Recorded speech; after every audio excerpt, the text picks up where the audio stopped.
ఒకటి చెప్తున్నా, నా మాట నమ్మండి, ఎప్పటి వరకు జరిగిన ప్రతి హత్యలో జగన్మోహన్ రెడ్డి రాక్షసత్వం ఉంది, జగన్మోహన్ రెడ్డి ప్లాన్ ఉంది.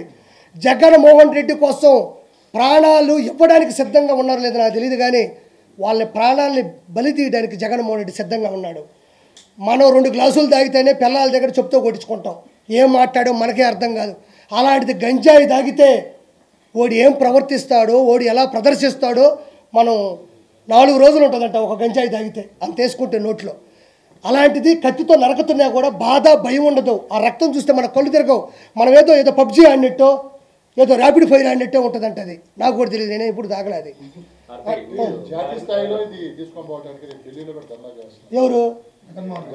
నేను కూడా చెప్తా, ఢిల్లీ మన అయింది మన సన్న అయింది, నాది అయిపోద్ది. అదే మాటలు 100 చెప్తా, నా పోయినాటు 175 అన్నాడు. ఏదే యాడికి పోయినాడు? ఏమయ్యా 175 సీట్లలో by 10 equal to 17.5 equal to 18 seats ఉండాలా.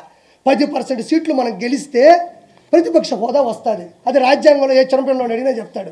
నాకు ప్రతిపక్ష హోదా కావాలని ఏడుస్తాడు కింద పడి. చాక్లెట్లు అడుగు. రెండో బలమైన పార్టీ కాబట్టి నాకు ఇవ్వాలి అంటున్నారు కదా జగన్మోహన్ రెడ్డి. అవునప్ప, రెండో బలమైన పార్టీ అంటే సీఎం పదవి తీసుకో. చంద్రబాబు నాయుడు గారు ఇంకేదైనా కుప్పంకు పోయి ఏదైనా పాపం ఏదైనా చిన్న పని చేసుకుంటాడు. ఏమయ్యా అలాంటప్పుడు ఎన్నికలు పెట్టడం ఎందుకు, ఎలక్షన్లు పెట్టడం ఎందుకు, క్యాంపెయిన్ చేయడం ఎందుకు, పాటలు కొట్టించి జబ్బుకు జబ్బుకు జబ్బుకు జగనన్నా జగనన్నా జగమంతా ఎందుకు పెట్టాలా? బలమైన పార్టీ అయితే నువ్వే ప్రెస్ మీట్ పెట్టుకో, నువ్వే ఒక అసెంబ్లీ కట్టుకో, నువ్వే మీ వాళ్ళని పెట్టుకొని డబ్బులు వేసుకొని కొట్టుకో. ప్రతిపక్ష హోదా అంటే బై 10% సీట్లు ఉంటేనే వస్తారు. అతనికి వచ్చిన 11 సీట్లకి కనీసం తెలంగాణ అసెంబ్లీలకు కూడా ప్రతిపక్ష హోదా లేదు అతనికి.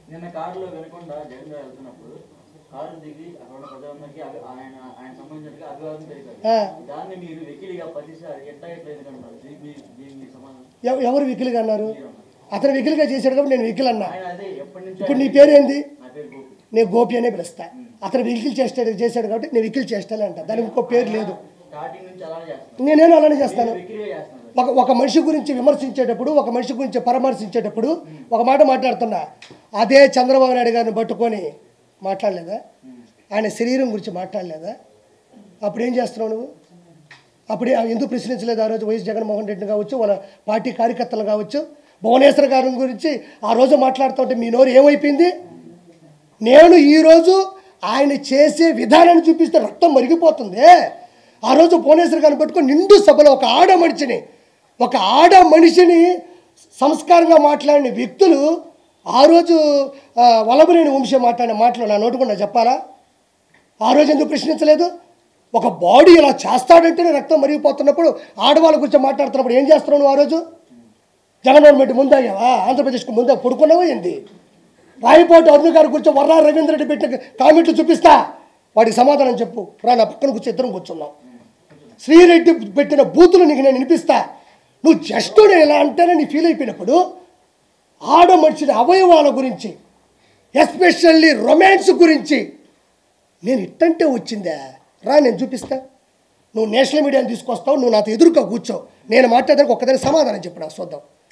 బాడీ షేములు నీకు బొళ్ళు వినండి సార్, బొళ్ళు వచ్చింది, గంట గంట గంట గంట కూర్చోలేవు నువ్వు, ముసలి నా కొడక అన్న. వినండి సార్, ఏం తప్పే జరిగింది తెలియాలి కదా ప్రజలకి. ఆయన అడిగాడు, నేను సమాధానం ఇవ్వాలిగా. నేను తప్పించుకుని వెళ్ళాల్సిన అవసరం ఏమన్నా? మామూలు బూతులు ఈరోజు కాదండి, రేపైనా అవే మాట్లాడతారు అసెంబ్లీలో వాళ్ళు. ఈ రోజుతో ఆగిపోతుంది. వెన్నుపోటు పొడిచాడు, గుండెపోటు, ఈ రోజుతో ఇవి ఆగవు. నన్ను అడిగాడు కాబట్టి నేను ప్రశ్నిస్తుండా. చంద్రబాబు నాయుడు గారిని వయసు తారతమ్యాలు లేకుండా ఎన్ని బూతులు మాట్లాడారో. పవన్ కళ్యాణ్ గారి గురించి 3 పెళ్ళిళ్ళు మాట్లాడుతుంటే ఏమైపోయింది? 3 పెళ్ళిళ్ళు సభ్య సమాజంలో ఆయనకు నచ్చల, విడాకులు తీసుకున్నాడు, బయలా లాయర్ని పెట్టుకున్నాడు. వాళ్ళు పడ్డారు, వాళ్ళు ఏమీ పెళ్లి చేసుకున్నారు, పిల్లకాయలు కనుక్కున్నారు. ఏదో బుల్లెట్ తగులుతుంటే హీరోకి చివరిలో నొక్కుతుంటారు చూడు, అక్కడ నొక్కితేనే హీరో కింద పడుతుంటాడు. ఈరోజు ఏమైంది? ప్రెషర్ కుక్కర్ పేలింది. పవన్ కళ్యాణ్ గారికి 100% వచ్చింది. వైఎస్ జగన్మోహన్ రెడ్డి గంజాయిని ప్రేరేపించే ఈరోజు ఈ విధంగా జరుగుతున్నాయి. నేను ఎప్పుడూ ప్రెస్లో ఎవ్వరు ఏ సమాధానం అడిగినా నేను నిలబడే చెప్తా. నాకు తెలియదు అనేదంటే ఏది ఉండదు. మీరు ఏదైనా అడగండి. జగన్మోహన్ రెడ్డి అన్నారు, జగన్మోహన్ శ్రీరెడ్డి నన్ను అనిందయ్యా, మా ఇంట్లో ఆడవాళ్ళని అనిందయ్యా. నేనేమన్నాను? వేమిరెడ్డి గారి గురించి తప్పుగా మాట్లాడితే ప్రసన్న కుమార్ రెడ్డి నేను మాట్లాడినా. ఎవరు దేనికి ఎట్లా వాళ్ళు గుర్తించారు? గుర్తించాల్సిన సమయంలో అధికారంలో ఉన్నారు. ఇప్పుడు పోయిన తర్వాత ఏమిస్తారు? జగన్మోహన్ రెడ్డి గారు అసెంబ్లీకి వస్తారా రారా అని మీరు క్వశ్చన్ చేశారు. ఇవాళ వైఎస్ఆర్సీపీ పార్లమెంటరీ పార్టీ సమావేశం జరిగింది. ఆ సమావేశంలో చాలా స్పష్టంగా చెప్పారు జగన్మోహన్ రెడ్డి గారు, అసెంబ్లీకి వస్తాను, ఈ సమావేశంలో నిరసన తెలుపుతా ఈ హత్య రాజకీయాల మీద అన్నారు. మీరు అడిగిన దానికి క్లారిటీ. Okay, done.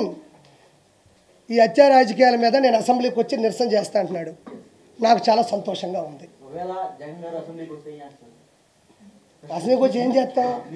ఫస్ట్ దిష్టి తీస్తాం. ఒక పాట ప్రిపేర్ చేయించి గురుగారు వస్తుంటే ముందర క్యాంపెయిన్ పెట్టి సీఎం సీట్లు ఆయన కూర్చోబెట్టి చంద్రబాబు గారు మేమంతా ఒక పక్కన కూర్చొని నీ అసెంబ్లీ నీదే నువ్వే తీసుకో అంటాం. ఏం చేస్తాం? వచ్చి కూర్చుంటాడు, సభ జరుగుతూ ఉంటుంది. ఎవరి ప్రశ్నలు వాళ్ళు స్పీకర్ గారి ముందు మాట్లాడుతూ ఉంటారు.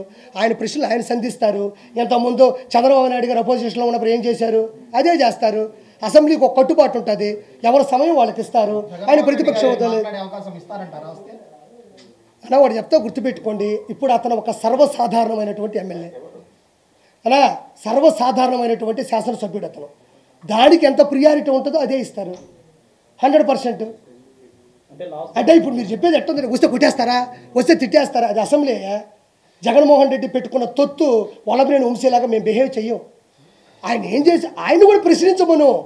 మీరు ఇది చెప్పారు, ఇది చేయలేదు, అదే కదా అసెంబ్లీ ఉండేది. గత ప్రభుత్వంలో ప్రతిపక్షాన్ని పూర్తిగా గొంతునట్టే ప్రయత్నం జరిగింది. చంద్రబాబు నాయుడు గారిని మాట్లాడలేదు, పవన్ లోకేష్ గారిని, ఇలాంటి ప్రతిపక్ష నాయకులందరినీ కూడా ఎవరిని మాట్లాడనివ్వాలి.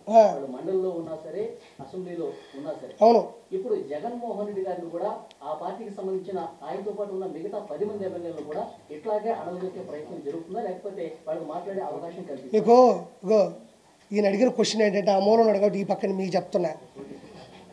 అప్పుడు అచ్చెన్నాయుడు గారు వాళ్ళు వీళ్ళు ఎమ్మెల్యేలు ఉన్నారు కదా, అప్పుడు జగన్మోహన్ రెడ్డి గారు అసలు మాట్లాడనీ లేదు, ఇప్పుడు ఎందుకు మాట్లాడినిస్తారా మాట్లాడినవాడని అడుగుతున్నాడు. చంద్రబాబు నాయుడు గారు అలిగి వెళ్ళిపోయింది. మీరు 2014 నుంచి 19 దగ్గర ఏమి పోలవరం ప్రాజెక్ట్ చేశాడు అవి అడిగిన దానికి సమాధానం చెప్పలేక కాదు. ఇంట్లో ఆడవాళ్ళని దారుణమైన మాట్లాడుతుంటే తట్టుకోలేక నిండు సభలో ఇంకా ఆడవాళ్ళని అక్కడ ఇంకా మాటలు అనిపించలేక వెళ్ళిపోయినాడు. చట్టసభ అనేది ఎలా జరగాలంటే, అసెంబ్లీ అనేది ఎలా జరుగుతుందంటే వీళ్ళకో సమయం ఇస్తారు, వాళ్ళకో సమయం ఇస్తారు, వీళ్ళు మాట్లాడాలి. అది ఎవరికైనా ఇవ్వాల్సిందే. ఇప్పుడు 11 మంది వచ్చారన్నా, ఈ 164 మంది మాట్లాడుకుంటే ఏముంటుంది? అదే మన చుట్టాల సభ అవుతుంది. చట్టాల సభ ఎందుకు అవుతుంది? అదే వాళ్ళు మాట్లాడతారు, వాళ్ళు చెప్పేది వాళ్ళు చెప్తారు, వీళ్ళు చెప్పేది వీళ్ళు చెప్తారు, వాళ్ళు వినేది వీళ్ళు వెళ్తారు. అన్నిటికీ సమాధానం ఉంటుంది. ఇప్పుడు ఢిల్లీ వేదికగా ధర్నా చేస్తారంట ఆర్పీ గారు, ఎంపీలు అందరూ ఎమ్మెల్యేలు. చట్టంగా ఉన్నట్టే 2019 నుంచి 2024 మధ్యన జగన్ పాలనలో హత్యలు చూడండి సార్. క్రమ సంఖ్య 1, వివిధ కేటగిరీలు సంఖ్య 3, బీసీ 300 మంది, ఎస్సీ ఎస్టీలు 188 మంది, మైనారిటీ సభ్యులు 11 మంది, మహిళలు 991, పార్టీ కార్యకర్తలు 79, ఎన్నికల కోడ్ సమయంలో హత్యలు 13, ఎన్నికల తర్వాత జరిగిన హత్యలు 6, మొత్తం 1588. ఇది 2019 నుంచి 2024 వరకు కూటమి గెలిచిన చివరిలో కావచ్చు, దాని ముందు వరకు జరిగిన వివిధ రకాల క్యాస్టులు కానీ ఒక క్రమ సంఖ్యలో 1588 హత్యలు వైఎస్ జగన్మోహన్ రెడ్డి క్రమంలో జరిగినాయి.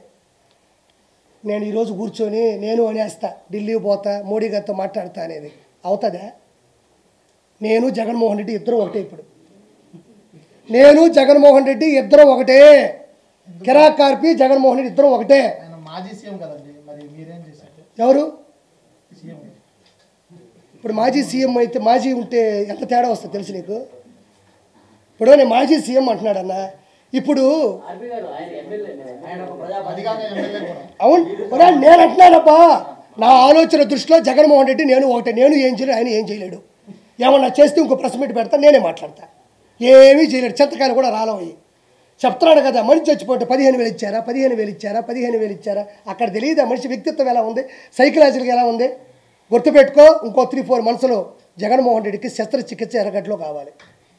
ఇప్పుడు నుంచే టోకన్ తీసుకుంటే చాలా మంచిది, అందులో నో డౌట్. సీఎం పదకొండుగా జగన్మోహన్ రెడ్డి గారికి ఎక్కడికైనా వెళ్ళాలన్నా పరదాలు కట్టుకుని అక్కడ చెట్లన్నీ నాశనం చేశారు. అవును, నిన్న అదేం లేదు. మరి ఎలా వెళ్ళారు? ఏది నిన్న వినుకొని వెళ్ళారు కదా సార్. ఇప్పుడు పరదాల్లో లేవని ఎవరు చెప్పారు మీకు? పరదాల్లో లేకపోతే 10 మంది ప్రెస్ మీట్ పెట్టి మాట్లాడుతున్నప్పుడు మధ్యలో మాట్లాడితే తట్టక్కడ కోపం ఎందుకు వస్తుంది? నీకు అది పరదాలు కాదా? 10 మంది ఉన్నారా ఇక్కడ? ఇదిగో ఇవన్నీ ఉండవు. ఇదిగో ఇక్కడ మహా ఉంది, బిగ్ టీ ఉంది, TV5 ఉంది, ABN ఉంది. మీరు నాతో మాట్లాడుతూ ఉన్నారు. నేను గబగబ మీకు చెప్పేసి మీరు నన్ను ప్రశ్నించే లోపల నేను వెళ్ళిపోతే అది పరదాలు కాదా? పరదాల మాట బతకడం కాదా?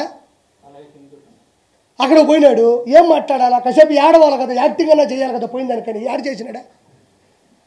యాక్టింగ్ అంటే నేనే తప్పు అనడంలే, కనీసం పోయిన దానికి మన బాధ వచ్చినా బాధ రాకపోయినా ఎంతో కొంత బాధ రావాలి కదా. అది కూడా చేయలేదు కదా. రాష్ట్రపతి పరిపాలన రాదు వాడు చెప్తానండి. ఫైనల్గా ఆయన దూరం ఇంతసేపు ఉన్నంత వరకు నేను గర్వంగా ఫీల్ అవుతున్నా. ఫైనల్గా ఏంటంటే అతను 2019 నుంచి 2024 వరకు 151 మంది ఎమ్మెల్యేలు, అంటే ఒకరు వెళ్ళిపోయారు, కోటరెడ్డి సీతారెడ్డి గారు, ఆయన నచ్చక తీసేయండి.